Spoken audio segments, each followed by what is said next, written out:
in order to paint with as many colors and as many mediums and to execute the vision I have as far as the show, the visuals, the music, you need money and you need resources.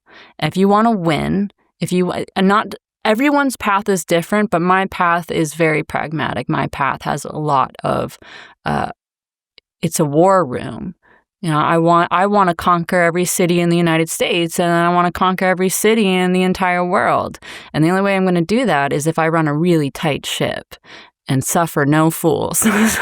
So being really, really prepared, focused, and treating it like a business. If you want this to be your business, which I do, I want this to be my only business. I don't want any other side hustles. I want to make music. I want to make art, and I want it to take care of me and take care of everyone involved. The only way you're going to do that is by running a really tight ship and setting yourself up for success financially. All right. Welcome back to Money Misfits, where I have Mikky Rib from the band Mikky and the Doom. Welcome.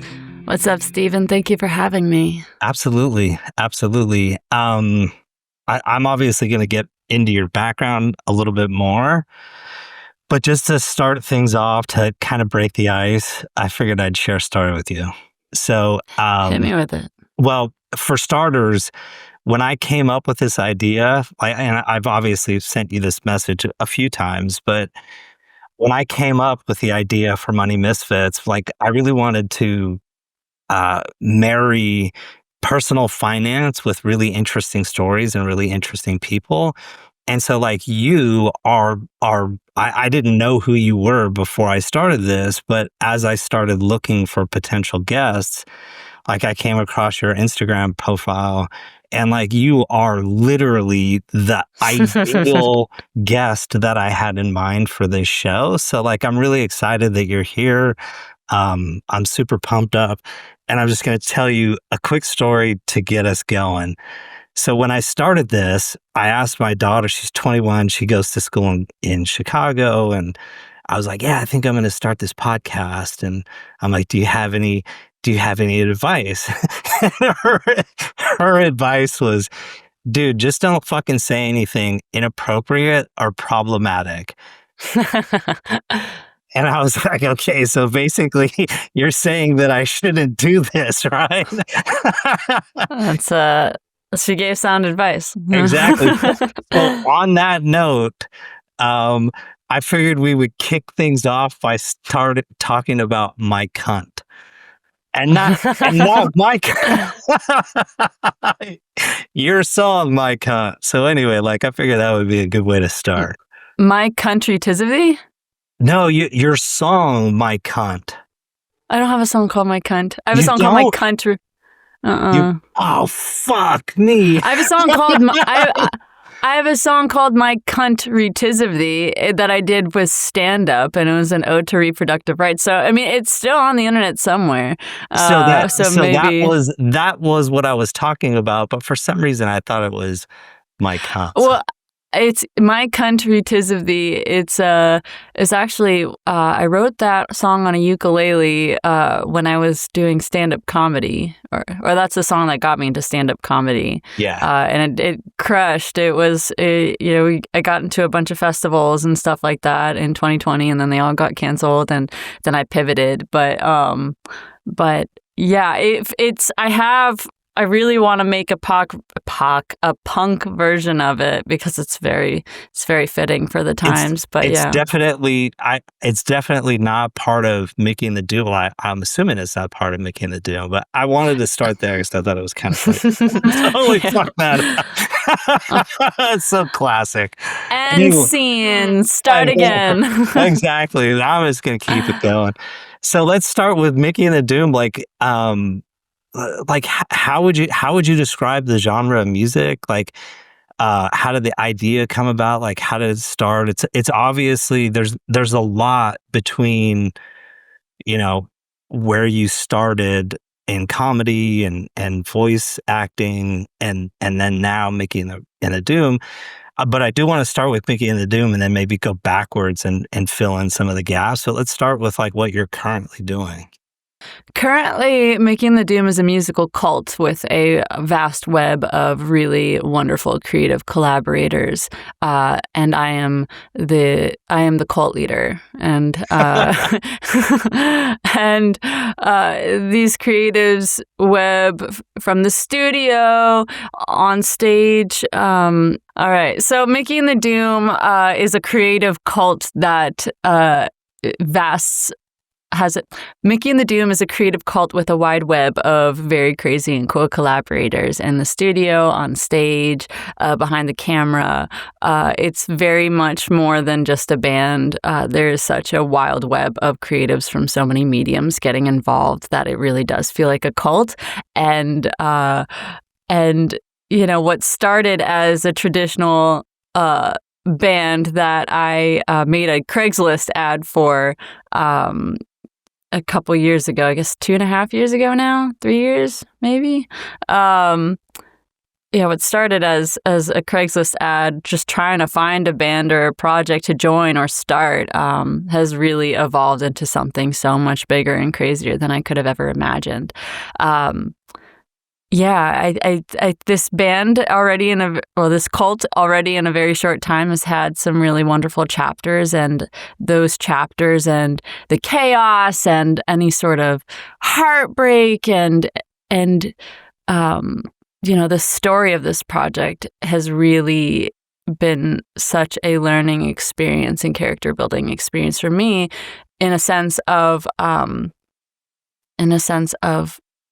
dooming what holds you back, as cheesy as that sounds, but that's ultimately what the project is about, is letting go of the people pleaser in you and being okay with being the villain of someone else's story to be the hero of your own.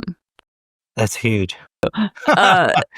Well, I will say that the one part that you just described that I resonate with the most is like getting rid of being the people pleaser. Like I am so fucking guilty of that, like in my own personal life. And even as a teacher that I really often struggle with that idea of, hey, I sort of have to like, I have to sort of be a certain way. I have to make sure everything's copacetic. I don't like disputes. I don't like chaos. And so I'm constantly trying to be a people pleaser, or I am guilty of that. And so it takes a lot of energy for me personally to be like, yeah, you know what? Like, I'm not gonna be that way. And so like, creating a project just around that idea to me is really interesting, and really cool. Thank you. So how would you describe the genre of the music? I feel like I have my own personal take on it. Well, let's hear your take. Yeah, like I again, to avoid being a people pleaser, I feel like it's pop punk, but it's rock and roll pop punk. And you remind me a lot of Joan Jett. Like Thank you. I'll take that. That's and high praise. I was worried about that. I was like, fuck, I don't, I hope I'm not going to tell her that because I'm not sure how she would receive it. But dude, you totally remind me of Joan Jett, and you're no, compare me to one of the most iconic rock stars of all time. How dare you? Yeah, well, it's true. Like it's awesome. Like I've watched I'm probably responsible for 3/4 of your views on Small Men. Like I've watched that video so many fucking times now. It's really cool. Like your persona, the band and that song Small Man, like I'm totally hooked. And so it's really cool. I'm like super, super impressed. So anyway, that's the way I view you, but I would just like, I would like to know how you kind of view the genre yourself and what direction you think you're going in or want to go in. Yeah, I think you summed it up really well. I would say it's pop punk, hard rock with some glam in there for sure. I think there's the set and the album coming out has quite a wonderful array of energy and tone. Some of it is quite pop punk forward, and then as you go through the album, the end is very hard rock, with it almost feels like the last song on the album feels like a Beastie Boys song. It's very shouty. It has some Rage Against the Machine influences. I think when we set out to write this album, me and a really wonderful friend of mine, producer, multi-instrumentalist, Jacob Bunton, we had some really fun prompts we gave ourselves. And I think a great way to sum up the album is if Blondie or Karen O fronted the Beastie Boys, Rage Against the Machine, but then also had like a really big pop punk moment in the beginning. So there's a lot of influences on this album. So I really think you can sum it up with any sort of rock genre would fit one of the songs. It's very diverse. Nice. Yeah. It's like I search for more songs than just Small Men. But I keep going back to that song. So it's really cool. Like I'm a huge fan. I just out of curiosity, like what's the trajectory? Like it looks like you're just getting started. I think you said you started maybe 2 or 3 years ago. Are you like, what's the trajectory look like? You're going to release an album soon. You're obviously pushing out videos. Are you going to tour? Like what's next for you? Like where does this go? Well, that's definitely the goal, is to tour. Right now we have a 10-song album in the can. At this moment, we are focused on really digging into the lore, into the universe. It's very much a world building moment, and what kind of experience and escape we want to create. So right now is very art focused. Would love to tour. That's definitely on the horizon, but to set us, the art and the people involved and the amount of wonderful creatives that are betting on this horse. I don't want to rush into a tour. I don't want to put the cart before the horse. I really want to be thoughtful with every step and make sure that when we do we get our streaming numbers up and we build an audience in the cities that we want to tour, and before we just go out for the sake of touring. I don't want to go to Wisconsin and cross my fingers that we can fill the venue or piggyback or rely off of, the bands that we're playing with on the bill, albeit, that like people do that and they find incredible success and they build their audience really, really, they can build an audience that way. But right now, the focus is reaching people with something that is really exciting and interesting that they feel like they can dive into. This project has taken a lot of aesthetic turns and a lot of vibe, experimentation, and for me personally to feel most fulfilled creatively, I gotta build this villain origin story. So the focus right now is taking this album, which every song is a chapter of my villain origin story and my essential fall to hell from this people-pleasing pedestal that I've been on my entire life, and just unlearning all of these behaviors and what I believed being a woman should be, and flipping that on its head and prioritizing my wholeness business and setting boundaries, because that's something that I have historically struggled with, is setting firm boundaries and being okay with people not being pleased. So focusing on that lore, focusing on that origin story, focusing on the art, the show, what show do we want to have? I want this whole experience to be so overwhelmingly powerful from every corner of this project. Our online presence, the music, how does that tie into the show? How does the show tie into the merch table? Like, everything is really, really curated, and it is really, really focused on building this world. And right now this world is focusing on Doomsdale, which is essentially like the underground of Austin, and how does Mikky and the Doom, through different venues and through meeting different people around town and around Texas, essentially build this underworld, or the upside down of Austin, where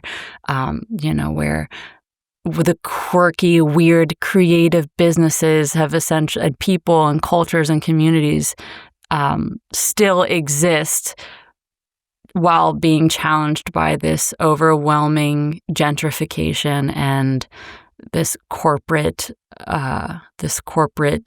push to weed out everything weird and interesting and different. And so just really right now we are just focused internally and building something that's really fucking cool, and building, my villain. So Nice.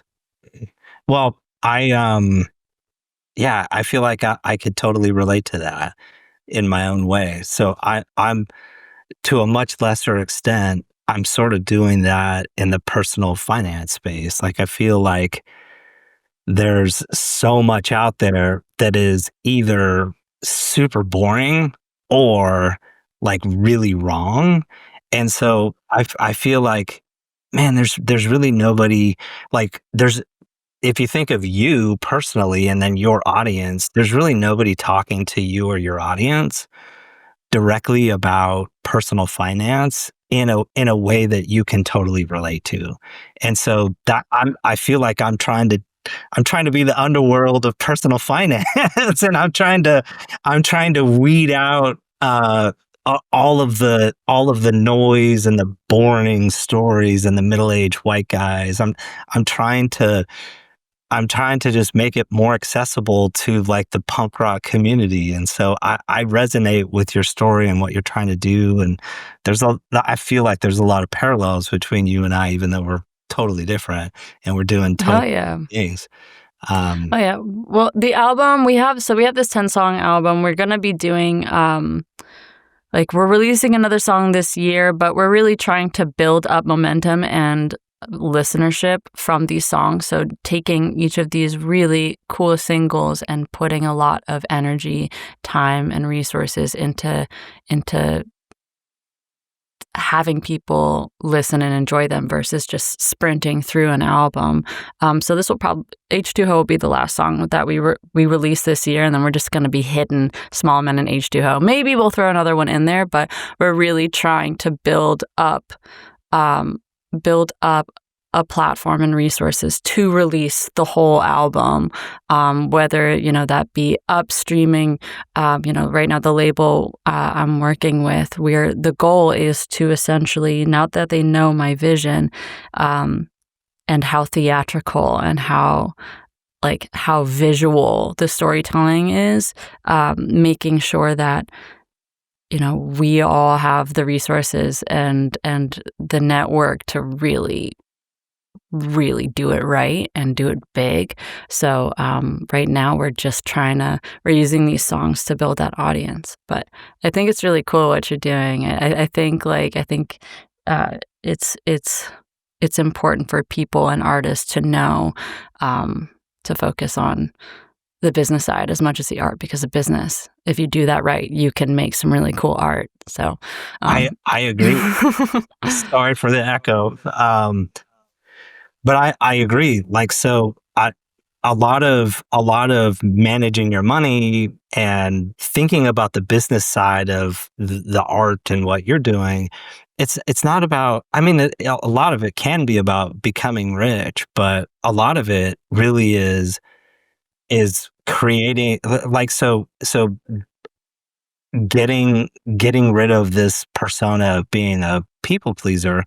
It takes a lot of it takes a lot of different avenues to effectuate that. Like, you have to be emotionally strong, you have to be intellectually present so that you avoid falling into the traps and triggers that you typically do, but also having the financial freedom to be like, yeah, you know what, like, I just don't, that doesn't really fit with what I'm interested in doing, and so, like, I'm not going to do that just to make some money so I can survive. Like, the financial aspect of being you, wholly you, at your authentic self, is a really big component to what you're trying to do. So I totally agree with you that like the money side of stuff isn't necessarily a bad thing. It's got a negative connotation in some circles, but it's more about being you and having the freedom and the flexibility to be you, and creating mm,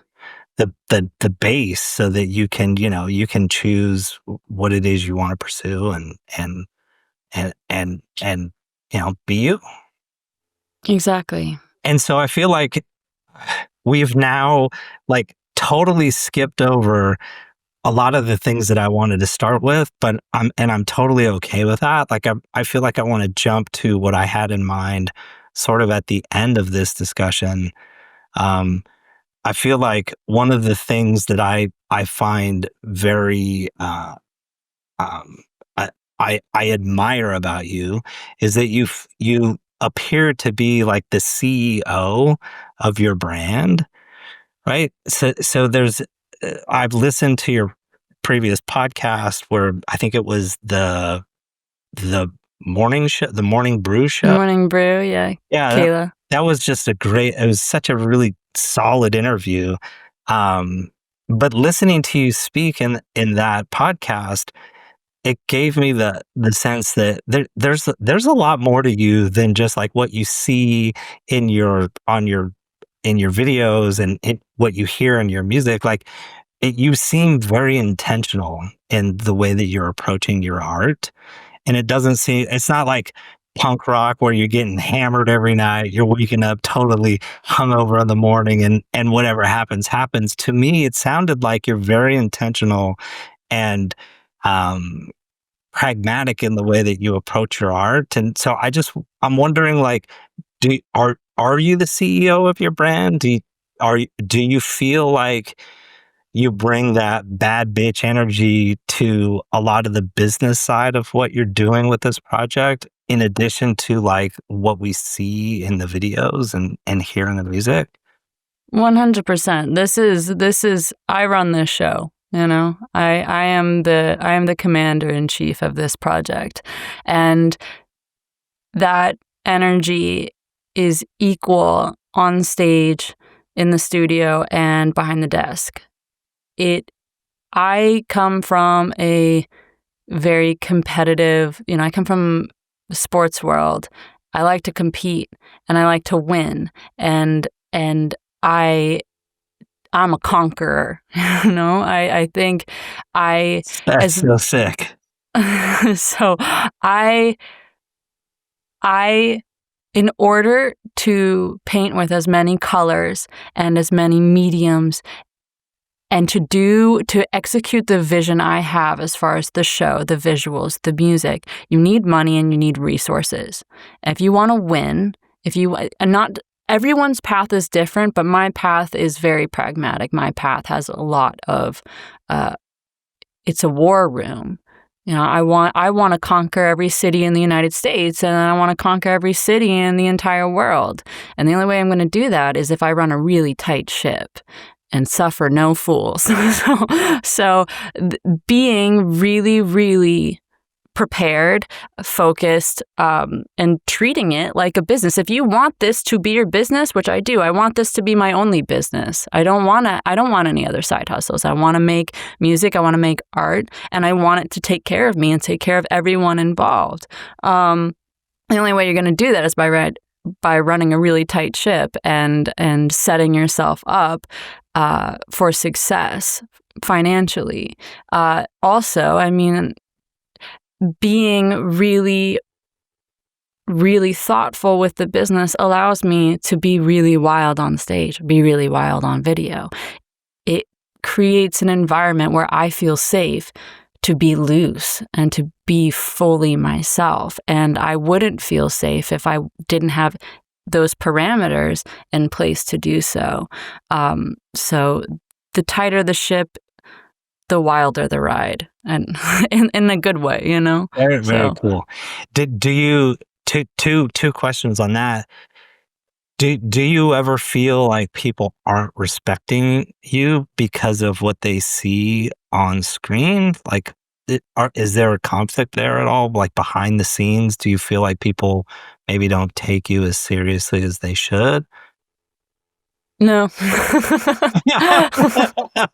Nice. I like that. No, I think, I'm sure there are. I don't notice them, and I don't really care. I'm too busy to notice or care, and I also enjoy discourse. So the best way to handle someone who doesn't respect or care about what you're doing is just to keep doing it and just keep being an oxymoron. I've had so many prejudices thrown at me. I've had so many assumptions made because I'm a very beautiful woman, and I like to be wild, and I like to express myself the way I do. The best, I get a kick out of people making assumptions and then completely just flipping the script in the sense of what you see is a fraction, but you pair that with this really wonderful, intense cornucopia of my personality and my intellect and my business acumen, and it's very intimidating, and I get a kick out of humbling people by not engaging. So I just keep doing what I'm doing, and then everything you're saying about me ends up being being wrong or doing the opposite. Or I think people, especially men, feel emasculated or feel threatened by a woman, a very intellectual, very creative, very sexy woman expressing herself in a way that is very powerful. I mean, we're living in one of the craziest times in the world, and if people want to hyperfixate on me, like shaking my ass on stage, it just really goes to show how powerful my ass is. So yeah, I want to shake. It's good for business. Yeah. Well, not even business. It's just like the business of the business of people's hyperfixation. It's like it's noise that you don't need, or you don't really even pay attention to. Oh, I think it's hilarious, and haters are just obsessed fans with no self-awareness. So, like, that's awesome. So keep on, like, keep on obsessing over me. You're watching me harder than anyone else. So nice. Let's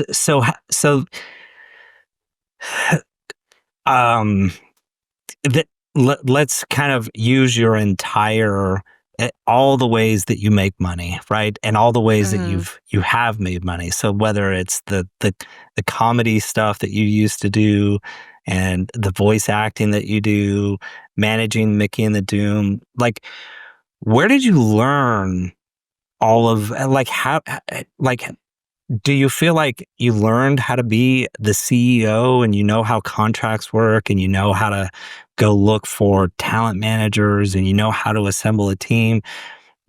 Was that something that was obvious to you, or are you learning that as you go, or is it a mix of both? Because again, listening to the other podcast, man, it sounds like you always sort of surround yourself with people that have your success in mind, and like it's something that I really don't do well myself, and I'm just wondering, is that something that you learn somewhere, or is it things that you're learning as you go? Like how does how do you how is it that you're so good at what you do behind the scenes? Well, it's definitely a mixture. I think that I'd have to really talk about and acknowledge my sports background in building discipline and preparation, which ultimately is the and my time on sports teams and performing at a really high level. Um, I think I think preparation, discipline, and understanding that you can't escape the hours you need to put in. You can't escape the work. The work is the journey, and the work is the passion, and appreciating and understanding the pain and um, the physical demands of doing something excellently attracts really great people. So you when you keep your house in order, um, good people will want to come and help you. So a lot of it is instinctual. I mean, I, I was an excellent student. I was your AP kid. I was honors college. Like I had academic and athletic scholarship. And so I think when people in the industry that, realistically have no business spending time on someone this early in their musical career, when they talk to me and they see how I'm doing things, people get excited and they want to help, and they want to help assemble that team. They want to lend a hand because the work that they're going to be putting in, the advice and mentorship they are providing will be taken and used every step of the way. It'll be pushed forward. So I think as far as team building goes, it's been quite a journey because, like I said, this project is really, it's evolved a lot, and the meaning of the doom to me is not suffering any fools, is setting boundaries and appreciating that, a lot of the chaos or the heartbreak isn't really born of malice, but born from me not setting really strong boundaries from the get-go. And so I think making hard decisions, being selective of who you surround yourself with is really important. So I would ultimately say, I'd say like the discipline attracts great people. The team building and the passion for the back end of this, for the business side, and for setting up not just me, but everyone who gets involved for success, and finding a really close-knit team that you bond with, and whether that be taking a long time to find the right fits, but not rushing into anything and falling in love with potential. You fall in love with proof. You fall in love with what people put in versus what you project on them. And that's been quite a lesson, but I think I've learned that lesson, and now that I know who I want to surround myself with, I can be selective and build that cult. I don't know if that answered your question. I kind of took some twists and turns, but No, I think it did. I think it did. You've I don't know if you're gonna want to answer this question or not, but it you've talked about setting boundaries a few times now, and I'm just wondering, like, Can you give me an example of like how you set boundaries and how you protect yourself? Like, is there something that you feel like you can point to, or should we just move on to something else? I can, yeah, I can speak on that. I think, I think set expectations early. Understand what your expectations are and understand what other people's expectations are from you. Don't avoid the hard conversations up front. You should have those conversations up front so that you avoid heartbreak and misunderstanding. I think most breakups happen. Most relationships fall apart because people go into something with very different expectations. And as you learn more about people and as your expectations change, it's important, if you care about those people, to be really verbal. But setting boundaries in the sense of, it's really interesting.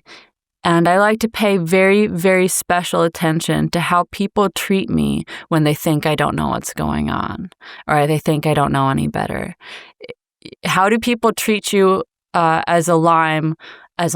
How people treat you as a lamb will indicate how you treat them when you're a lion. So understanding that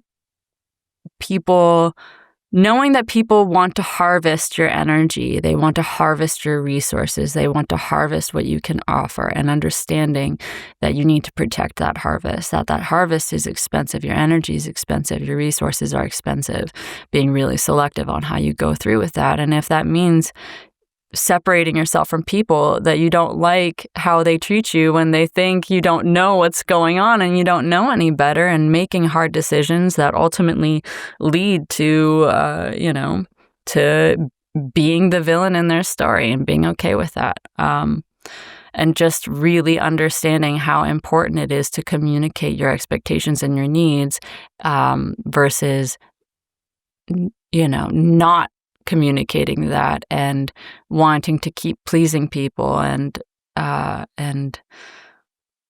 not get taken advantage of. So Nice.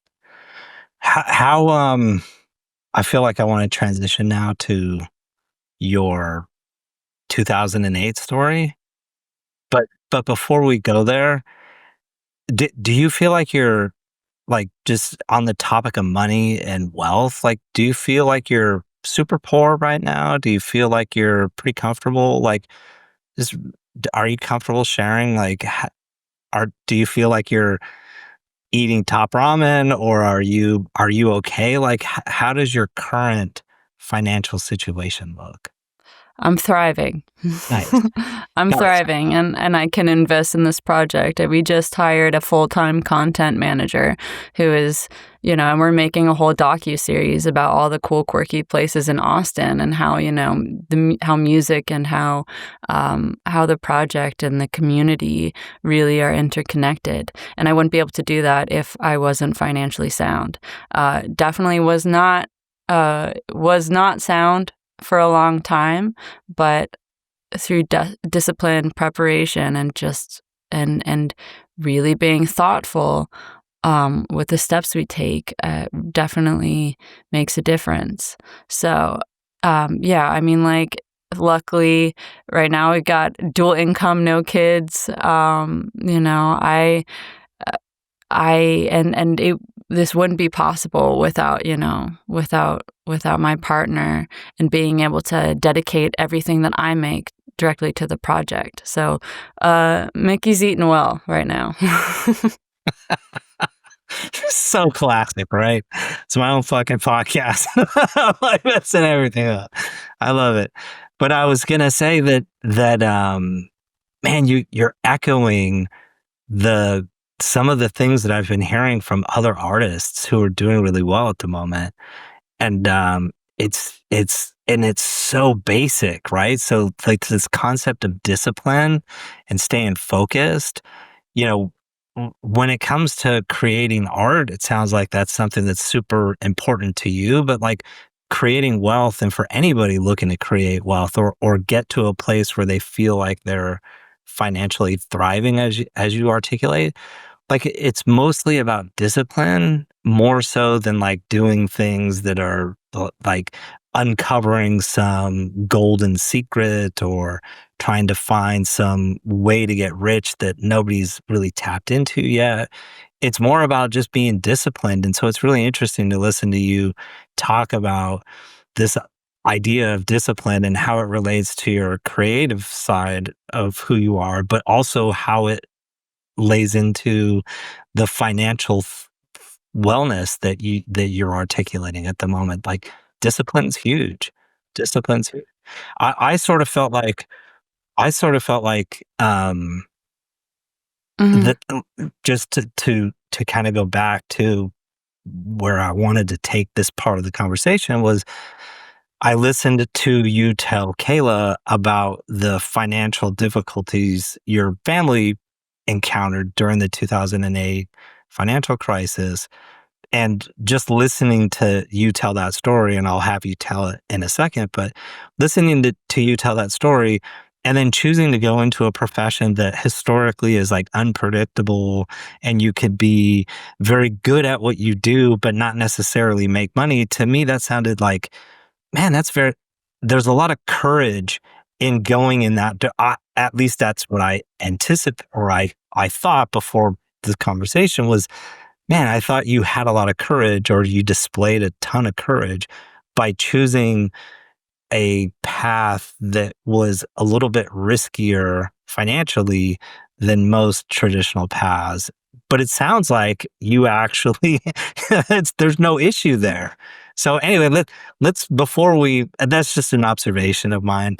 Um, but I think what would be cool, or what I would like to talk about, if you're okay with it, is just like what happened in the 2008 time period, how the financial crisis impacted your family. Like I really, really, I, man, I don't want to say I liked the story, but it was a very compelling story that you told in the other podcast. And I figured like before we go into that, it would be good to just to hear you articulate that part of your life.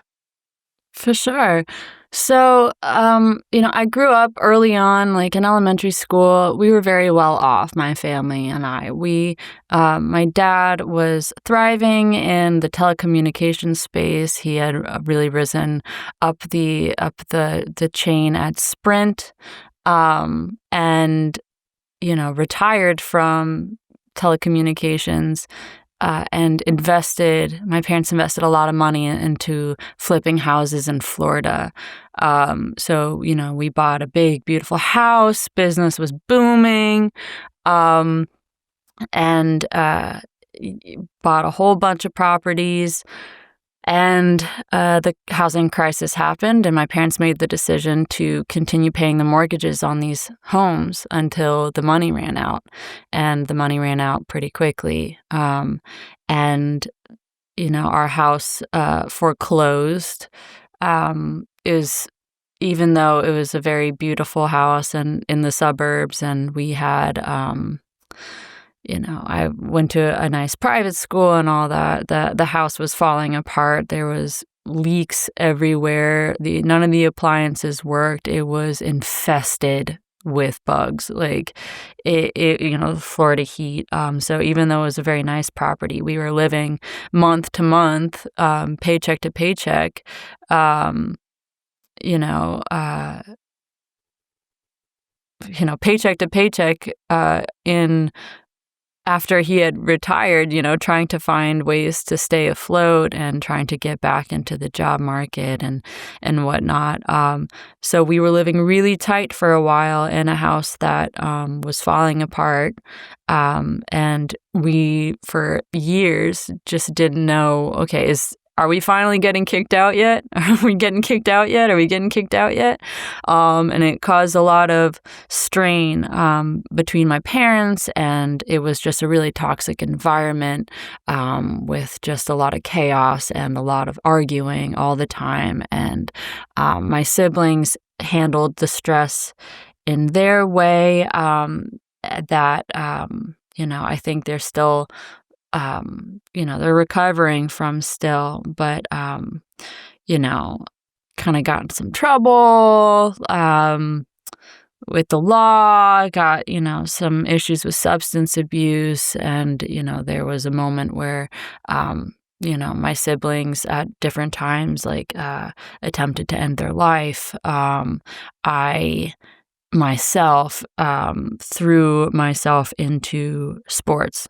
And how can I stay out of the house as long as possible, and just not be there for until I really have to.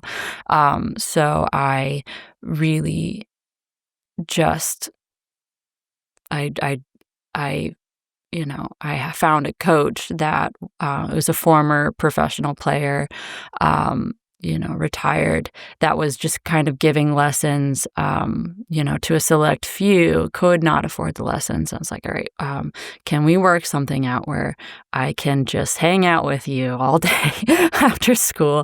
I'll do work, I'll do yard work, I'll hit with your students, and in exchange, you'll give me lessons and help me get to the next level, and get a scholarship. Hitting the shit out of a tennis ball and screaming on a tennis court was definitely a great release, and also found a great release through music. But I had to get out of the house. It was a miserable place to be. I love my parents dearly, and I hope they're proud of of how they managed to handle that situation despite everything. But it was very hard on them. It was very hard on us, as kids. But yeah, so I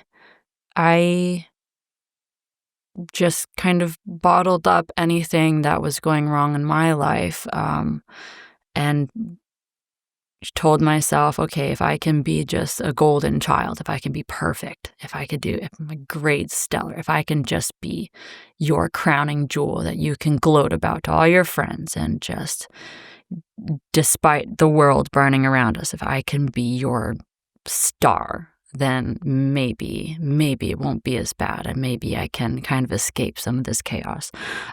So I really that was my MO, and I think that really, that survival mode trained, groomed a purebred people pleaser, because if your existence is to try to soothe someone else's suffering, or to lighten the load, it's you will take that that service mentality, and you can put yourself into some pretty sticky situations, because you are groomed to always prioritize alleviating other people's pain. So we were in the recession. Even into college, I had, you can ask my friends and my teammates. I skipped a lot of meals, and I had a really, really lovely friends who were very generous with meal swipes. There were plenty of holidays that I didn't go home to. I spent, I think 2 of the 4 years, Thanksgiving, just in my dorm room. But I was also by choice. I'm like, I cannot go home. I cannot be there. And luckily,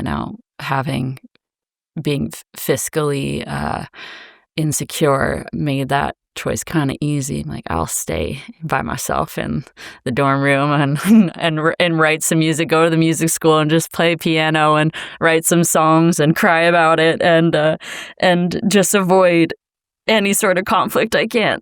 But yeah, I think just living in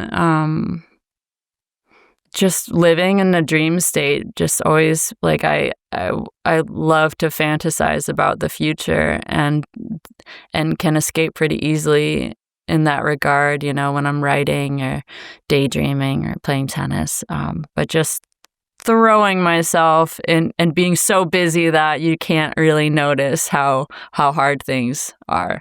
So, but I'm very grateful to the people who, even now, even being financially better off, I'm very blessed in the sense that a lot of the opportunities I've had, and a lot of the things the doors that have opened for me have been people betting on me, betting on this horse. Like I said, I went to a very nice private school, and was going to, essentially I was going to,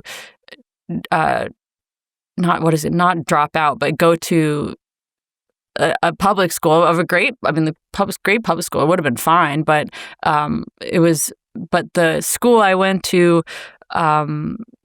really loved me, and they essentially, like, this very expensive school I didn't have to pay anything for like 3 years. Like, I only paid like freshman year, and then it was essentially on scholarship because I guess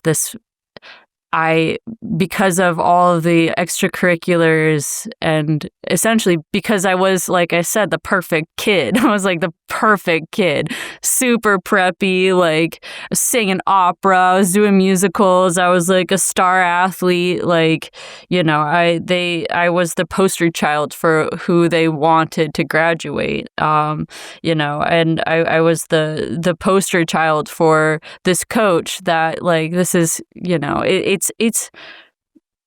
it's fun to take care of me, is what I'll say. It's fun to invest your time and your energy in my direction, and that's always been true my entire life. So, and I'm very, very grateful to the really wonderful people who have invested in me, and I know I'm doing them proud. I know I'm doing my the people who paid for my high school very proud. The people who spent time teaching me how to play tennis so I could get a scholarship. I get to my goals. And so, yeah. So even though things were hard, I still was very, very blessed. So That's it.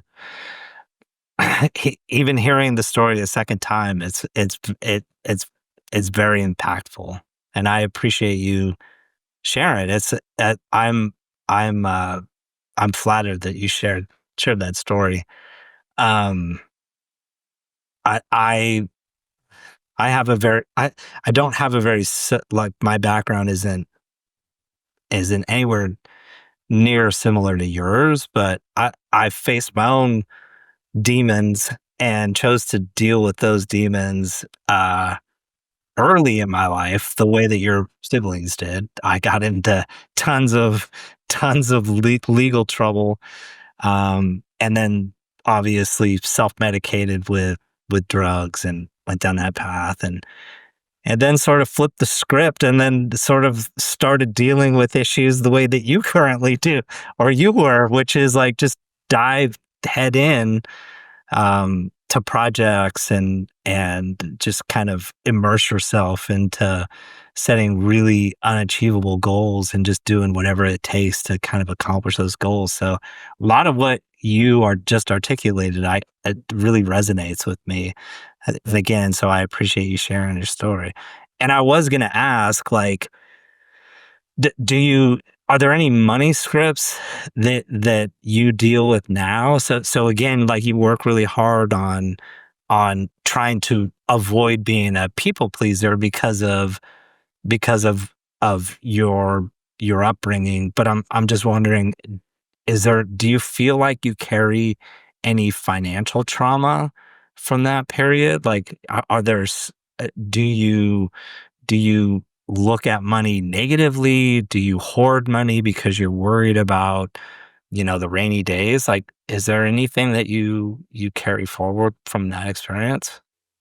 I think I'm definitely prepared for the rainy days. I think it is the only thing you can expect is the unexpected. So, being prepared for it for sure. I know, like, I know my parents still have some scars, and there's definitely some, there's trauma for all of us. Like, you spend like a year living in a friend's basement, you're not going to have financial, like, trauma in the sense that you feel like it's just embarrassing. It's embarrassing to ask that much of your friends. like a family friend that used to vacation with, hey, can like my daughter and I live in your basement for please, while we, get going. I mean, like we were couch hopping for a little bit. Like it got, my parents divorced, and we went from, in high school, we went from this big beautiful house to this very small apartment, which was it was a fine apartment, but it was definitely a change that was hard on them. And they split up, and just my mom stayed in the apartment, and my dad and I, I didn't want to move back to Florida, so we were just like we were figuring it out. So I think there's definitely some residual behavior, but I think the relationship is healing with money and me.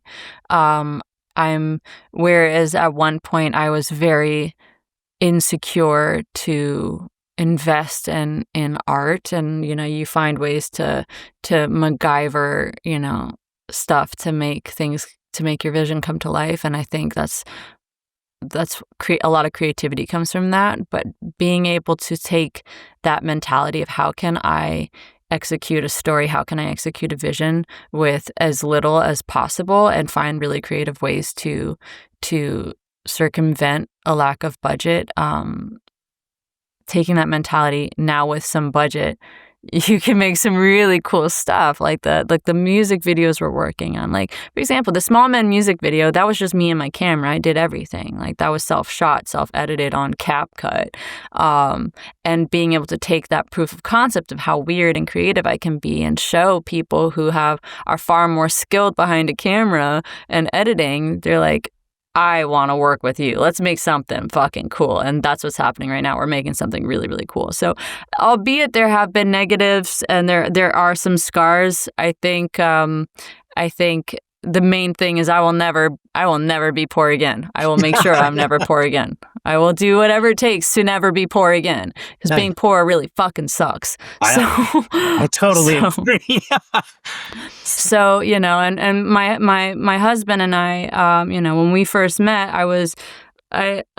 we had a conversation, and he comes from a very blue collar family. He came from a very very rural Michigan, living very, very he comes from very humble beginnings, and we bonded over this over sports and being dedicated to your goals to make things happen. And so when we first met, I think collectively, we were making like $60K between the two of us, which is for two people, like it's we're not complaining, but like compared to how far we've come, it's that's pretty fucking low. Really, and man, I don't even think I could live off of 60 grand. Not today, that's for sure. Yeah. But we very much fueled each other, and it's I'm really, really proud of how far we've come in a very short time. Are you guys pretty consistent in the way that you spend money? Like, are you compatible in that way? Do you feel like? Yeah. We're very compatible. He saves, well, I wouldn't say he saves money and I spend it, but right now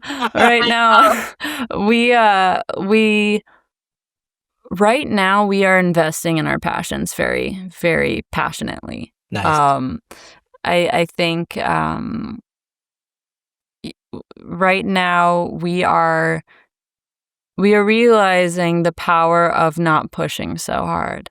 Not like we are both people who will work till failure, work till like we literally are just so overspent our energy. And I say this while also still working 60 to 80 hours a week, you know? Like, we're workaholics. We love to work, you know? And, like, we're both conquerors in the sense that, you know, he climbed a corporate ladder, you know, as I'm, you know, growing this project, or we're growing this project, because it's very much, like I said, it's a cult, it's a Yeah. team.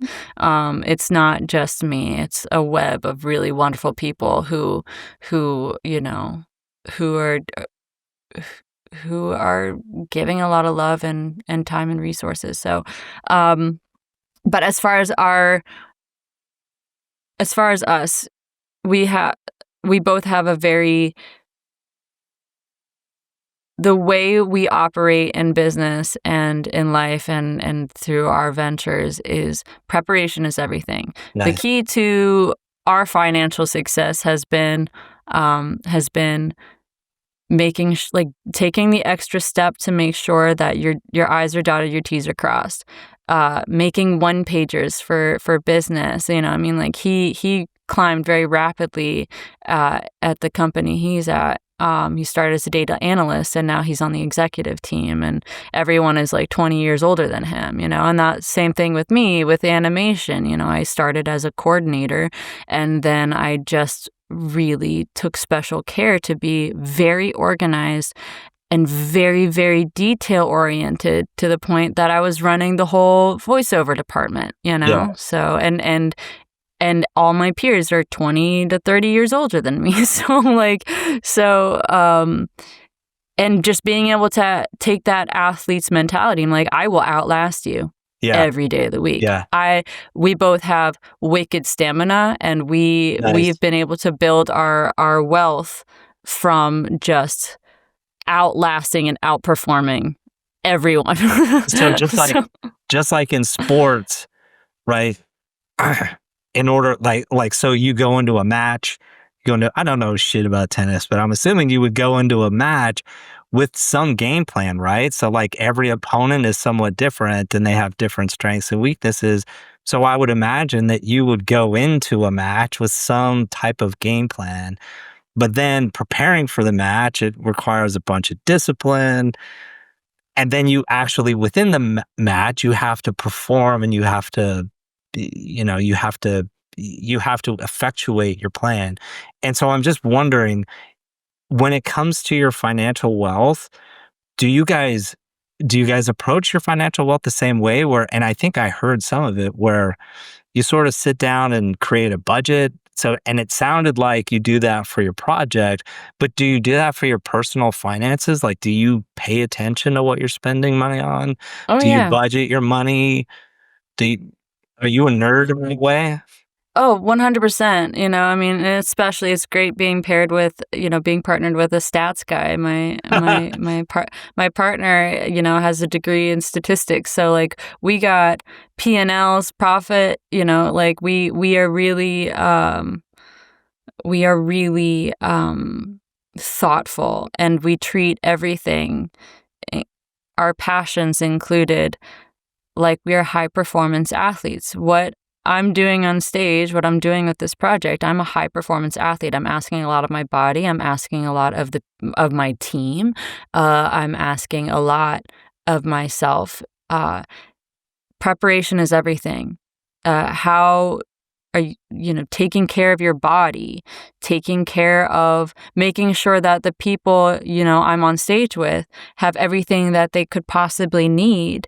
And this isn't depleting them, but always supporting them. And it's something that they're really, really excited to show up and perform and to do their best and to hold themselves to a really, really high standard. So if you look at yourself as a high performance athlete that needs to perform at a very high level, and strategize and prepare and take care of yourself and take care of others, then great things will happen. Yeah, So, that's huge. So I work with our football team on campus, and we're constantly talking about all of the things that you do on a football field are like that same skill set you can apply to all sorts of different things in your personal life and your professional life. outside of football, and it's still all this. It applies equally, like building a financial plan and then, staying disciplined to it when times aren't looking too good. It's the skill set translates, and that's a message that I share with a lot of people on our campus, and it's just really interesting to listen to you echo that now in your own personal life. It's really cool. And so look, I don't want to take up too much more of your time, but I do want to like at least cover your college experience and then your first job out of college, right? Yeah. Well, let me back up. Again, I have a lot of admiration for you. Just like listening to you speak, you share a lot about your personal life, and you're also very pragmatic in everything you do, and it's just really cool. Um, and so I wanted to share that with you again. But anyway, going back to your college, so it sounded like from all the things that I'm hearing, you you you took the chaos from your personal life, and you sort of channeled it into tennis through high school, and that allowed you to move on to college with a scholarship. And so, like, I'm just wondering, did you graduate college without any student debt? Is that what I'm hearing? Oh, no. I wish. I wish. Okay. Even though I had 85% covered, I'm still 30K in debt. With school, and you're still paying that off. I'm still paying that off, like $300 a month, so. Yeah. Um, And do you feel like the college experience was worth it? Let me back up. The college experience itself, I would imagine was worth it. But do you find that the money that you spent on your degree and what you learned in college, are you applying what you learned in college, or do you feel like it was a waste of time? Like, do you feel like it was money well spent? Like, what's the story behind the money that you paid for college and how you use what you learned in college now? My answer is yes and no. So going into college, I made a very difficult choice. I was between the choice of getting my entire education paid for by the Naval Academy and going in to the Navy as an officer with the goal of being a translator, a Chinese translator. So I was also studying Chinese at the time, and I was like, I love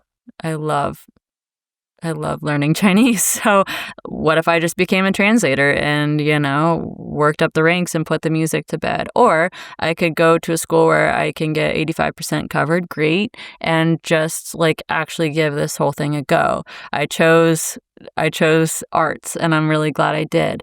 As far as creative degrees go, I am really grateful for my time in college. I learned a lot. It made me a much more well-rounded person. It made me a much more worldly person. And I think that my personal development in a place where you can essentially soft launch into adulthood with other people and have just a ton of fun, and go wild a bit, try new things, experience new cultures, and challenge yourself and take care of yourself is invaluable. And I definitely think that is great for a lot of people. I do not think college is for everyone. For me in particular, I think that I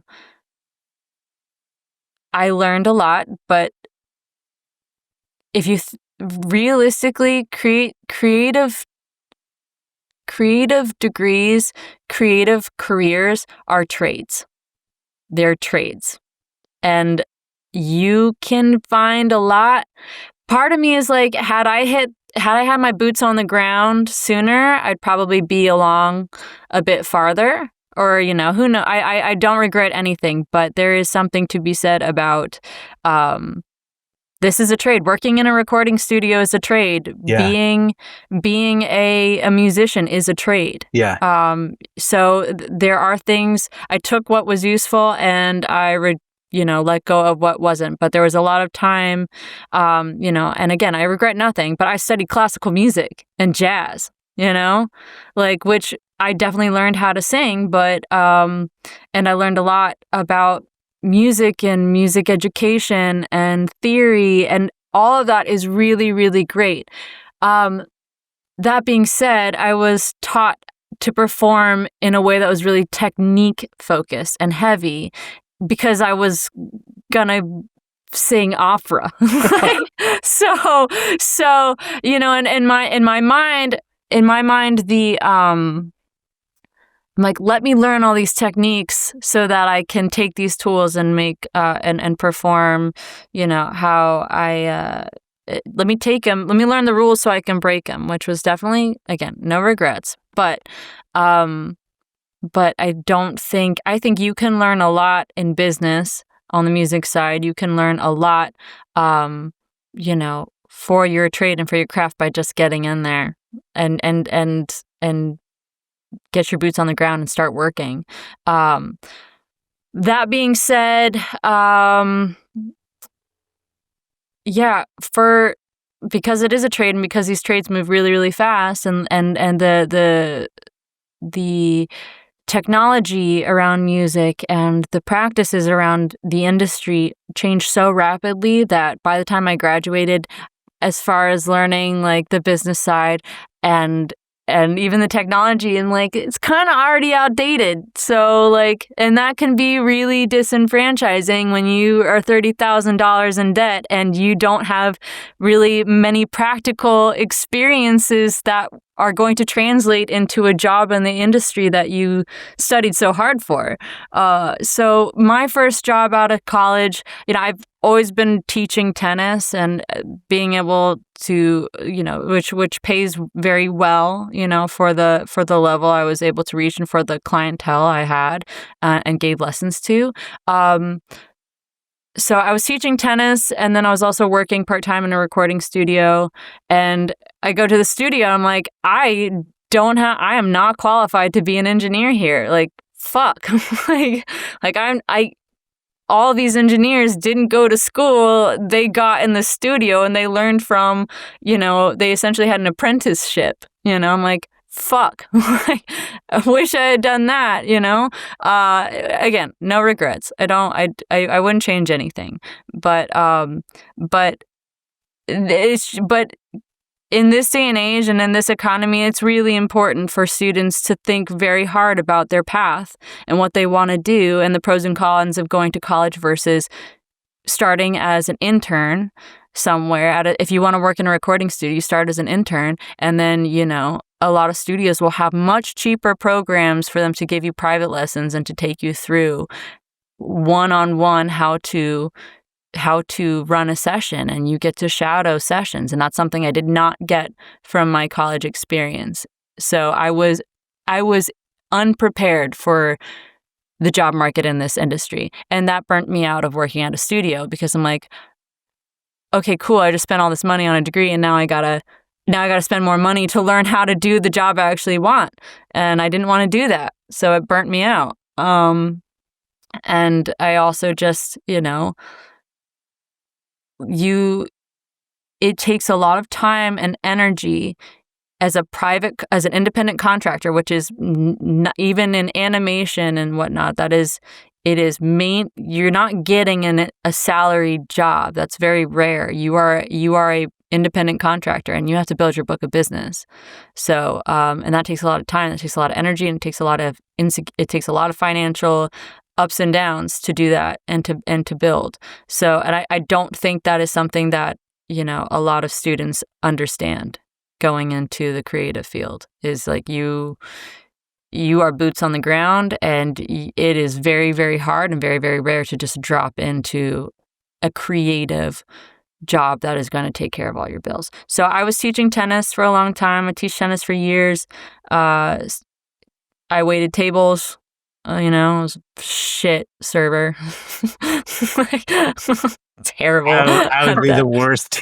I would be the worst server. I have no patience. Oh God, I have the tiniest hands and I drop things. So, as coordinated as I am with a tennis racket, like you asked me to carry a bunch of plates. You asked me to my short-term memory. I was a terrible server.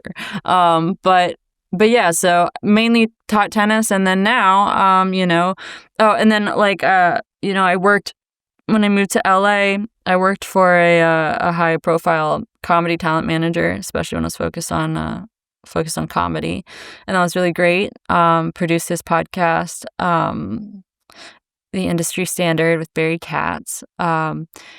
And we, and then after I kind of pivoted out of comedy, realizing this isn't exactly the type of performing I want to do, I'm like, I love cartoons. I love South Park. I love SpongeBob. I love making weird sounds with my voice. It's always been something I'm very curious about with kind of through the comedy and stuff. Like, let's try voice acting. Okay, well, let me go.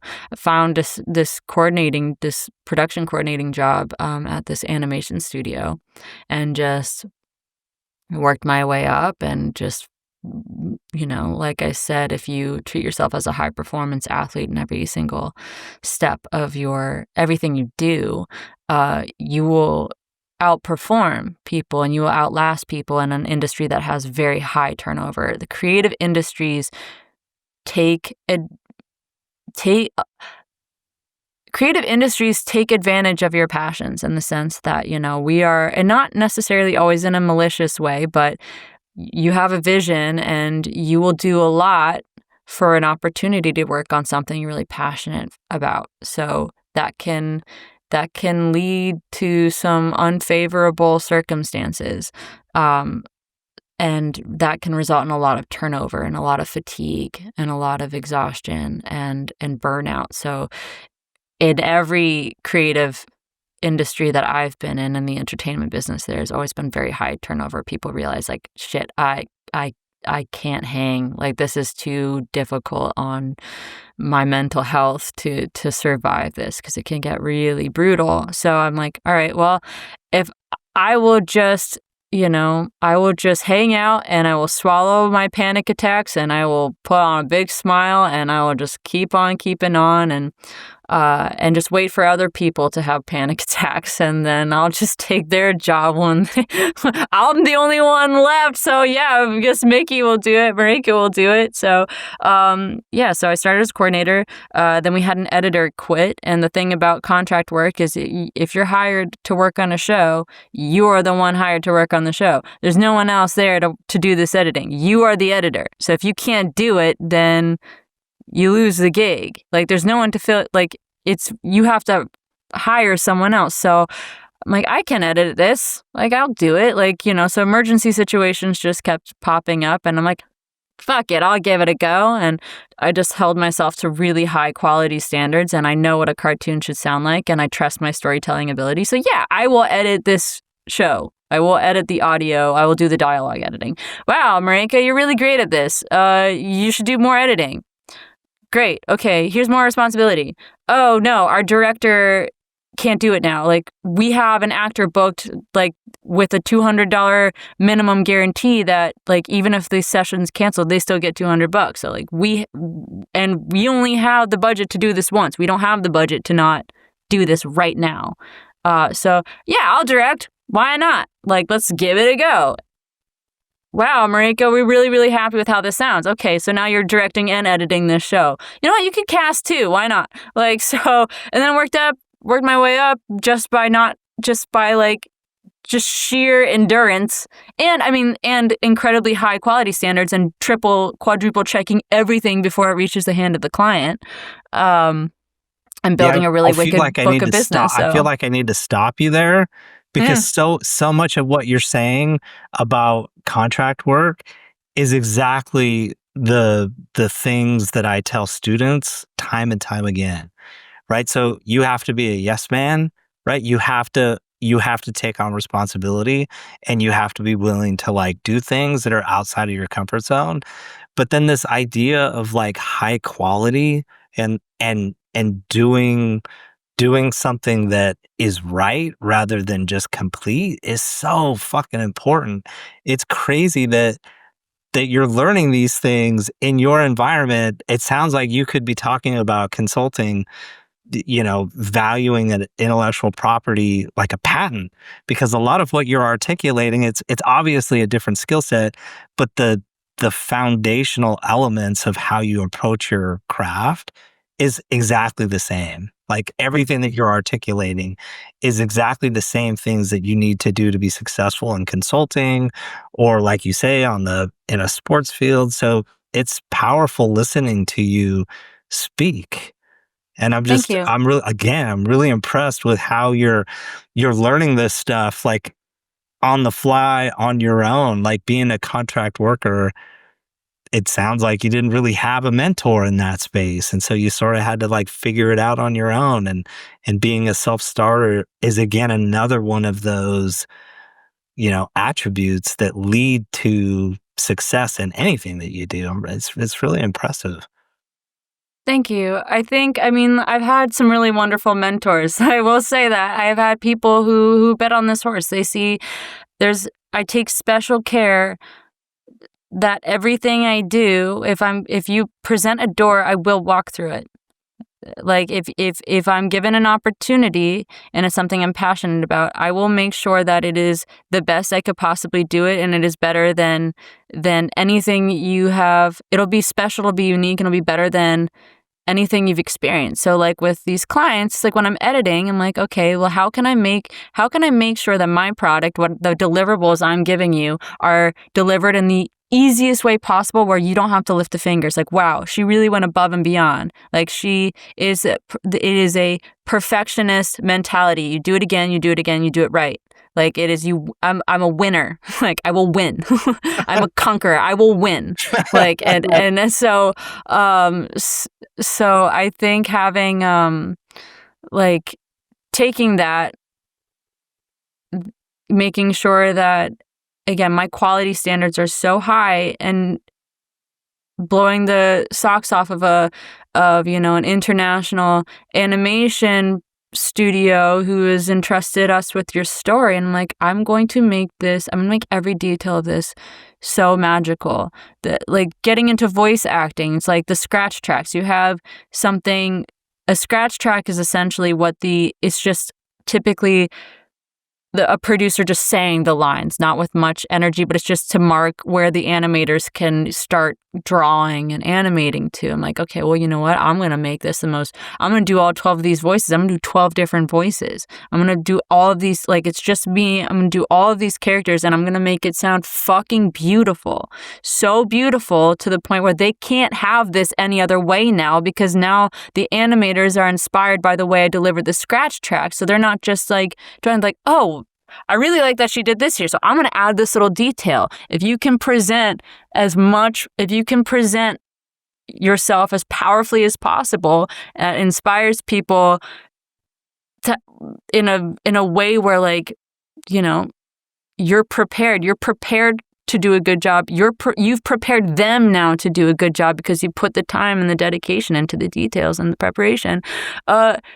No one will ever not want to work with you ever again. It's like, Marika, you've ruined scratch tracks for me now, because now I can only hear you do them. And guess what? I also can only hear you do this character. Will you be this character now? So that's how I got into voice acting, is like I just delivered these kind of this throwaway step with such thoughtfulness that now I don't have to do production work. Now I can just voice act, and I can voice act from the network of producers and studios that I've worked with. So now I spend like 20 hours a week slinging cartoons and and I can do like not only that, but I'll do 5 different voices, and you only have to hire one person instead of 5, because Nice. I can sound like 5 different people having a conversation. So I have no problem with the cartoons that you've listed as inspiration for you, but I will tell you that Ren and Stimpy is by far like the top of the heap.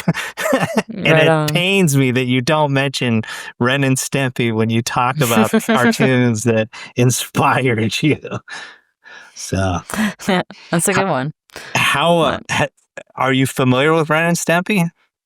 I'm definitely familiar. I don't think I've ever like seriously watched it though. Oh, I'm more dude, of like a you have to. If there's anything that you take away from this conversation, it's at least one episode of Ren and Stimpy right on, by right on. far. But anyway, I was just going to ask, like, how should we end this?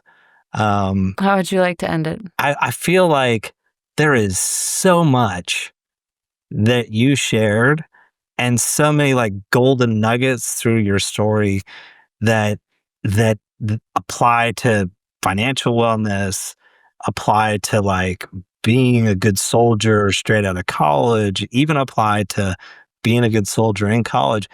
I feel like I want you, based on everything that you've done in life up till now, give like a 2-minute blurb of advice for somebody who is sitting in a college classroom right now trying to figure out what it is they're going to do for the rest of their life.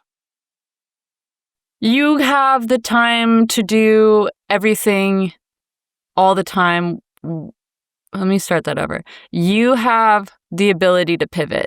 You can change. You're not locked into one thing. I've done like 10 different things. Follow the fun is what I'd say.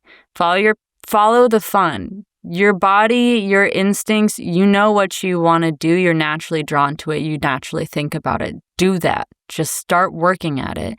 Throw yourself into it. Don't project and focus so much outwardly on how you're going to impress people. How are you going to impress yourself? You know, ultimately, I think that is what has led to the biggest steps forward for me in a really quick period of time. I've moved pretty quickly through some pretty difficult careers, and it's because I've really just followed the fun. And when the fun runs out, if it's not fun anymore, then find what is bringing fun and watch that unlock whatever roadblock you had elsewhere. Don't force anything. Follow the fun and follow it in a way that you are setting yourself up for success. If you think about your career as a painting, you have to get your supplies ready. What colors are you using? Are your brushes in good standing? Do you have a canvas? Prepare. The preparation can feel like not very much fun at times because it's hard work. You will work hard no matter what. You will struggle. You will suffer. You will suffer for your art. You will suffer for the careers and your dreams you want. But if you put in that preparation and then just follow the fun, you are going to attract people into your orbit that want to help you. Every step of the way of my life and career has happened with incredible financial variables, and one thing has remained the same is I prepare. I spend the time to get my ducks in a row to where people see what's going on regardless of my financial standing and want to help and want to get involved and want to invest. If you want to be a winning horse, and you want people to bet on you, treat yourself like a high-performance athlete. Get your shit together so that you can go wild. It's literally it. I'm fucking wild. I'm stoned and I'm cross-faded almost every show because the shows are a party for me. The shows are celebrating all the hard fucking work I've been doing and all the hard work everyone else has been doing. We should party. We should celebrate. Let loose. I don't care if there's a camera there. I'm going to have my fun because I busted my ass this week to make this show happen. The more you put into your preparation, the harder you can fucking go on stage. The harder you can go with whatever you want. That's when you let loose. But you only let loose when you got your fucking house in order. So get your house in order and follow the fun. And you'll have a great fucking time. And really cool people will want to have a good time with you. So Dude, if that's not a fucking mic drop moment, I don't know what is. I really appreciate your time. I know I was a pest in asking for this moment, and then I obviously came. We opened the gates with the wrong song title, and there were echoes. Um, I I am super super appreciative of you investing in me. I I I feel like I'm obligated to invest in you in some way. How can I help? How can my students help? Like, what can we do to support you? Pre-save H2Ho right now. We have 2 weeks. I got till September 9th to really get the pre-saves up. Not to say that they don't matter after September 9th, but September 9th is when the label is having their meetings, with Spotify and with all the DSPs to essentially pitch us to the editorial playlist, which is pretty much the only way you can reach a wide audience on streaming services. Obviously, we're doing our footwork in the other ways we can to promote the songs, but to make a splash on Spotify, you got to get noticed by their editorial team, and the only way you can do that is by showing that people want to listen to it. Pre-save, pre-save, pre-save. I'll send you a link, but we also have the link in the bio. So yeah, help us out. Support your local artists by your independent artists by pre-saving, because we got to do the song and dance. It's just the reality of the world. You got to dance. You got to dance for the big man.